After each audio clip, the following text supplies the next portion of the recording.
Okay, so solution of question number 1 and 2. For the circuit shown below figure, determine the battery voltage V, the total resistance of the circuit. Second part, C part है the value of resistance of resistor R1, R2, R3 given that PD across 5 volt, 2 volt and 6 volt. तो potential difference across R1 जो है, potential difference across R1 जो है वो कितना दे रखा है 5 वोल्ट। ठीक है, तो पोटेंशियल डिफरेंस अक्रॉस R1 यानी V1 की वैल्यू कितनी हो गई हमारे पास 5। ऐसे ही V2 की वैल्यू कितनी हो गई 2 वोल्ट एंड V3 की जो वैल्यू हो गई वो कितनी हो गई 6 वोल्ट।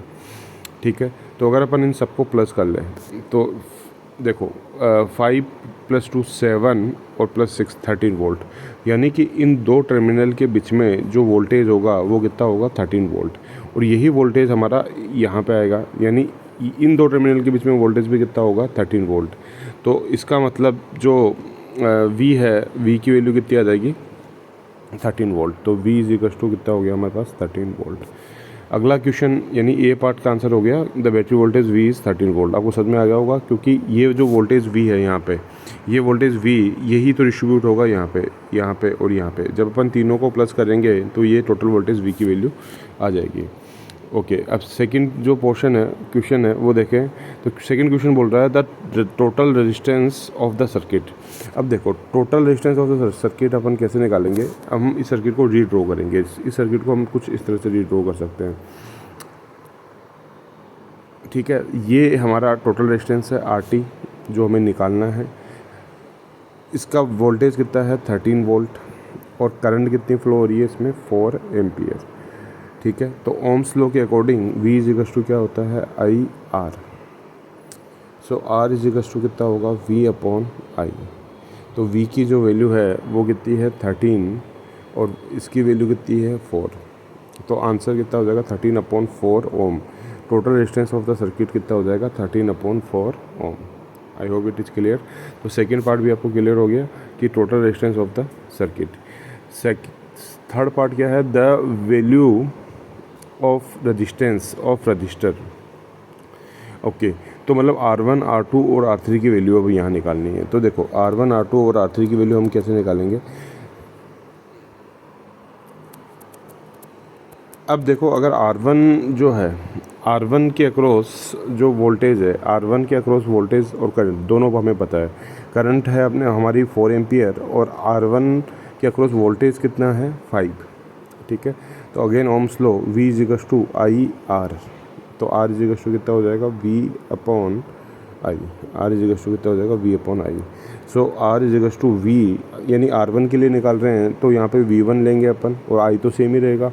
तो V है हमारा 5 वोल्ट और करंट कितना है 4। तो R1 कितना हो जाएगा 5/4 ओम। सिमिलरली R2 कितना हो जाएगा 2/4 ओम और R3 की वैल्यू कितनी हो जाएगी 6/4 ओम। ठीक है, तो ये हो गया हमारा क्वेश्चन नंबर फर्स्ट। अब देखो क्वेश्चन नंबर सेकंड हम ट्राई कर रहे हैं। तो क्वेश्चन नंबर सेकंड में देखो for the circuit given below determine the PD across potential difference across R3। तो पोटेंशियल डिफरेंस हमें निकालना है अक्रॉस R3 के। तो if the total resistance of the circuit is 100 ohm, total resistance कितना है सर्किट में 100 ohm. Okay, determine the current flowing through resistor R1, मतलब R1 में जो करंट है मतलब I की वैल्यू भी अपने को निकालनी है यहाँ पे। Also find the value of R2 की वैल्यू भी अपने को यहाँ पे निकालनी है। तो देखो अपन लिख लेते हैं अपने को क्या क्या निकालना है। Determine the PD across R3, यानी हमें निकालना है V3। एक तो ये निकालना है V3। If the total resistance यानी RT हमें कितना दे रखा है 100 ओम। RT हमें दे रखा है 100 ohm. Determine the current flowing through resistance R1, यानी I की वैल्यू भी यहाँ पे निकालनी है। अब देखो इस क्वेश्चन को हम कैसे करेंगे। अब ये जो क्वेश्चन है इस क्वेश्चन को हम रीड्रॉ करें, अगर इस सर्किट को रीड्रॉ करें तो कुछ ऐसा बना सकते हैं अपन।